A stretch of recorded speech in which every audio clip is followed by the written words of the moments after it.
minutos. Continuamos junto a ustedes en este subsegmento Diálogos. El asambleísta Henry Llanes, Partido Social Cristiano, gracias por acompañarnos. Muy buenos días. Buenos días, estimado Luis. Hay un tema importante, trascendental para el país. Tendrán que fijar durante estos días, aún hay tiempo, 3 o 4 días más, sobre el tema de reformas, o mejor dicho, el tema urgente económico que mandó el Ejecutivo, que habla sobre nuevos impuestos o reformas sobre nuevos impuestos. ¿Cómo va el tema y cuánto y tanto avanzado para su aprobación? Sé que hoy se reúnen a partir de las 15 horas. Bienvenido. Sí, gracias, estimado Luis. Un cordial saludo a la audiencia. Sí, está el informe ya para segundo debate, pero no hay mayores cambios de lo que hizo en el primer debate. Es decir, el concepto de la reforma se define como proyecto de ley de simplicidad y progresividad tributaria, pero yo hice observaciones en el primer debate diciendo que en el contenido del proyecto no solamente están abordando temas tributarios, ¿no?, sino también, por ejemplo, hay remisión de intereses, de recargos y multas, por ejemplo, para... Entonces vayamos por el principio. ¿La ley es buena o es mala? Yo diría que siempre estos temas tributarios para nosotros han sido objeto de cuestionamiento. ¿Nos afectan o no esa reforma que están aprobando ustedes los asambleístas? El tema de los impuestos afecta a la economía nacional. Porque, entonces no está buena. Sí, yo creo que por ese lado no, porque una empresa no se desarrolla con más impuestos, la economía nacional no se desarrolla con más impuestos, y todavía es cuestionable porque si en el Ecuador tenemos, digo usted, un 62% de la PEA que está en el subempleo y en el desempleo, entonces no es correcto seguir poniendo impuestos a una sociedad que va a seguir empobreciendo. Dos impuestos fuertes, ¿a cuáles son? De los tantos que están. Yo diría que este impuesto, por ejemplo, del uso de la telefonía de postpago, es decir, nosotros que hacemos uso de estos planes de uso de la telefonía celular, va a haber una recarga y entonces nos va a afectar a la clase media, porque digo usted, la clase media hoy en día, estudiantes profesionales, en pequeñas y medianas empresas lo utilizan, por ejemplo, al teléfono como herramienta de trabajo, ¿no? Así es. Y entonces seguirle poniendo impuestos a ese sector que ha sido fuertemente afectado en los últimos años, ¿no? Entonces nosotros decimos que eso no debe cargarle. Nosotros no estamos de acuerdo con ese impuesto, ¿no? Hay también otro impuesto del tema de las aportaciones que las empresas dicen que van a donar $1 millón, las que tengan, es una escala, ¿no? Las que tengan ingresos de 10 millones van a aportar más, etc. ¿Y si las hay?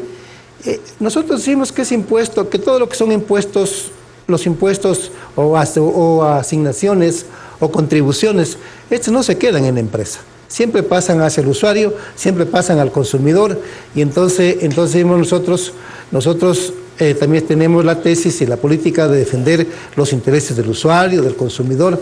Y entonces cuando estos productos se vuelven caros, la gente ya no compra y termina algún rato afectando a la empresa, y la empresa o baja la nómina de los trabajadores o cierran las empresas porque ya no venden sus bienes y sus servicios, entonces terminan afectando a los trabajadores, y no solamente a los trabajadores.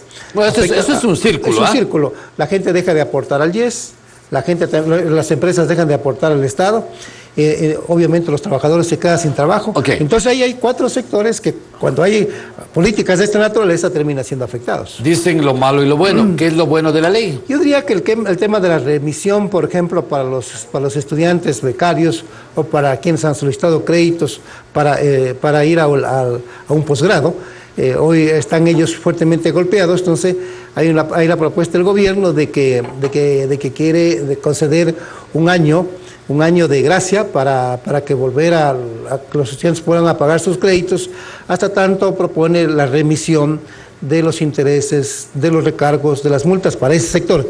También hay otro para el sector agropecuario, de que quienes han solicitado créditos a la Corporación Financiera Nacional, pero sobre todo a Ban Ecuador, ¿no?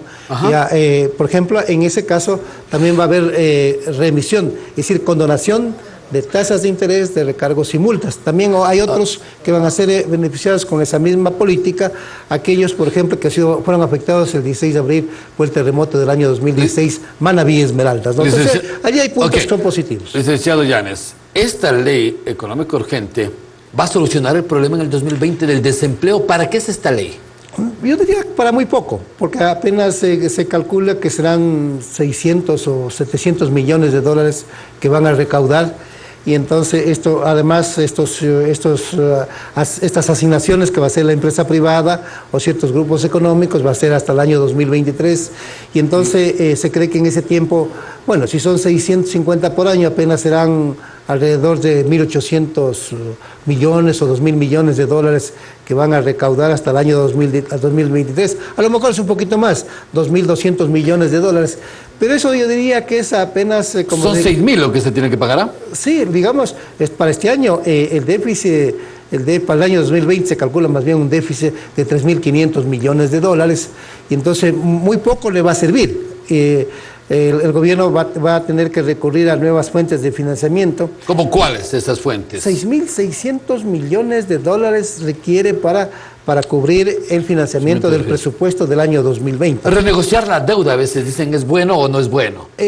Yo creo que debió hacerlo con China, sobre todo porque no olvide, querido Luis, que está comprometido la gran parte del petróleo con China. Y sobre todo China, también está Tailandia. Y lo que se le ha dicho al gobierno desde un inicio de que, por ejemplo, renegocie sus contratos petroleros, había una propuesta muy clara, que por ejemplo acude a las multilaterales, ¿no? El Estado ecuatoriano, y con parte de ese crédito que recibe de los multilaterales, por ejemplo, devolverle los créditos a China y liberar todo ese crudo y después vender el crudo en el mercado a mejor precio y teniendo mejor beneficio para el Estado ecuatoriano, pero eso no ha hecho el gobierno. Esa, por ejemplo, entonces, es una vía muy clara. Es una ley entre buena y mala, sin embargo, ¿hoy se aprobaría?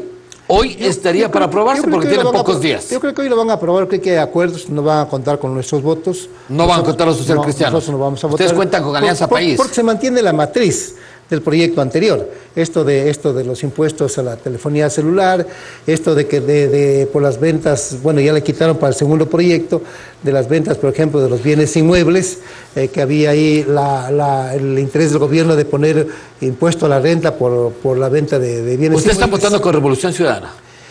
No, nosotros estamos votando por el interés nacional. Mire que lo hicieron la primera vez con ellos, ¿no? No sé si ellos coincidan o no, pero nuestra tesis ha sido no más impuestos, no seguir afectando al usuario, no seguir afectando al consumidor, no poniendo en riesgo a las empresas para que afecte a los trabajadores, para que los trabajadores se queden sin trabajo. Nosotros hemos mantenido esa tesis, ¿no? Así como también hemos mantenido la tesis de que una sobrecarga de impuestos también el Estado se ve afectado porque ya no puede recaudar cuando las empresas cierran, y lo mismo YES ya no puede también así mismo contar con la contribución de los trabajadores y los empleadores porque también dejan de aportar. Para otro tema, entonces el Partido Social Cristiano no va a votar por más impuestos. No, nosotros no vamos a votar más. Ok, vamos a lo que se viene el 2020, reforma, un nuevo presupuesto del Estado, el tema petrolero que usted muy bien también lo maneja. ¿Cómo vamos a andar para el 2020 cuando se ha anunciado incrementar básicamente la producción petrolera, pero en el mundo también la crisis mundial o geopolítica está dando otro giro en el tema petrolero? Sí, pero yo creo que el petróleo se logró estabilizar en la banda esta de los 50, 60 dólares para el caso del precio del crudo ecuatoriano. Yo creo que para el año 2020 estará por ahí. A lo mejor, digo usted, no creo que los Estados Unidos, sobre todo el gobierno norteamericano, yo creo que entendió el fenómeno de los conflictos internacionales que en última instancia repercute en la economía norteamericana si sube el precio del petróleo. Yo creo que para el año 2020, como también es año electoral para los Estados Unidos, yo creo que el señor Trump se va a manejar de otra manera y no seguir agudizando que después sea un boomerang para él mismo, ¿no? Finalizo, para el 2020, ¿el año petrolero va a ser bueno para el Ecuador? Yo diría que vamos a mantener esta tendencia en donde no ha sido tan beneficiosa la política petrolera para el gobierno, porque el gobierno no ha hecho cambios. Por ejemplo, no construyó... ¿Un barril con cuánto estaremos? Yo diría, como digo, en la banda de los 50, 60 dólares. Pero el gobierno, el problema del gobierno es que no construyó una nueva refinería de petróleo, no logró renegociar la exportación de crudo con China. Por ejemplo, esos son grandes módulos que prácticamente quedan como remanente, que causa efectos económicos muy fuertes al Ecuador, y yo no sé, en el año 2020, yo creo que no los va a cambiar, yo creo que se va a mantener la misma problemática, entonces habrá que esperar más bien el 2020. Veamos qué es lo que pasa. Sí. 7 de la mañana con 38 minutos, 7 de la mañana con 38 minutos, gracias Henry Llanes, asambleísta por el Partido Social Cristiano. Hemos hablado de temas, reformas tributarias y también sus perspectivas del barril de petróleo para el 2020. Nos vamos con más información, María José, usted continúa.